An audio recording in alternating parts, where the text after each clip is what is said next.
کچھ بھی یہاں مستقل نہیں ہے، سب کچھ ایک نہ ایک دن ختم ہونے والا ہے، دکھ، تکلیف، پریشانی اور خوشیاں بھی۔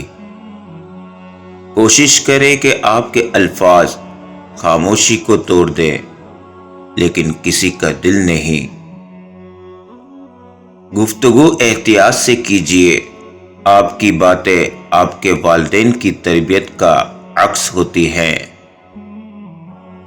حساب رکھا کریں، لوگ آج کل پوچھ لیتے ہیں تم نے میرے لیے کیا ہی کیا ہے۔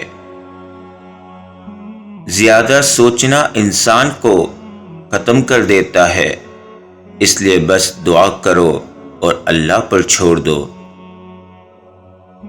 رب سے اور ماں باپ سے دور ہو کر انسان ہمیشہ پریشان ہی رہتا ہے۔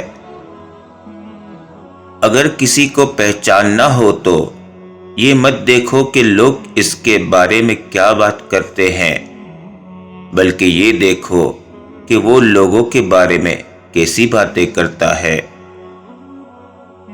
قیمت کوئی بھی ہو، انسان اگر بک جائے تو ٹکے کا بھی نہیں رہتا۔ ہر مانگ کر حاصل ہونے والی چیز احسان کے ماتحت ہوتی ہے، احساس کے نہیں، پھر چاہے وہ پیسہ ہو، محبت ہو یا توجہ۔ سچ کھرا یا کھوٹا نہیں ہوتا، سچ صرف سچ ہوتا ہے۔ اکثر اوقات سچ اتنا تلخ ہوتا نہیں جتنے تلخ لہجے میں ہم اسے بیان کرتے ہیں۔ جس وقت ہارے ہوئے انسان کو حوصلے کی ضرورت ہوتی ہے، اس وقت دنیا جیتنے والے کے پیچھے بھاگنے میں مصروف ہوتی ہے۔ عشق حقیقی ہو یا عشق مجازی، فقیری اختیار کرنا سیکھیے۔ فقیر اسے کہتے ہیں جو ایک ہی در کا ہو، در در مانگنے والے کو فقیر نہیں بھکاری کہتے ہیں۔ اپنا راستہ وہاں سے بدل لینا چاہیے جہاں آپ کی آنکھوں کے پیچھے کی نمی اور مضبوط لفظوں کے پیچھے ٹوٹا ہوا لہجہ کوئی بھی نہ سمجھ سکے۔ دوسروں کا احساس کرنے سے انسان کا اپنا وقار بڑھ جاتا ہے۔ دیوار پر لگے شیشے اور دل سے جڑے رشتے ہمیشہ غفلت سے ہی ٹوٹتے ہیں۔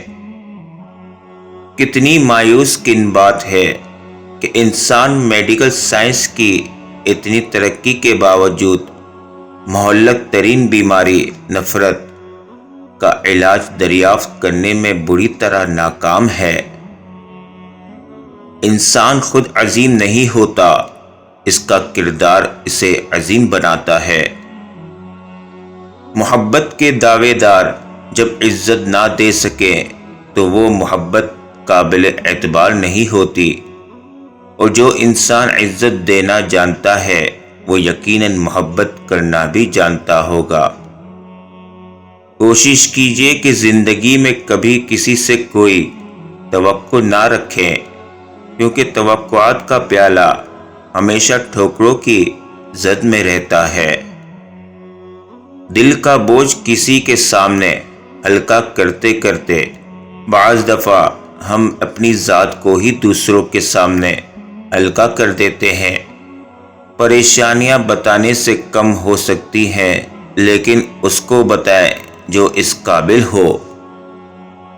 بری عادات کی طاقت کا اندازہ تب ہوتا ہے جب انہیں چھوڑنے کی کوشش کی جاتی ہے۔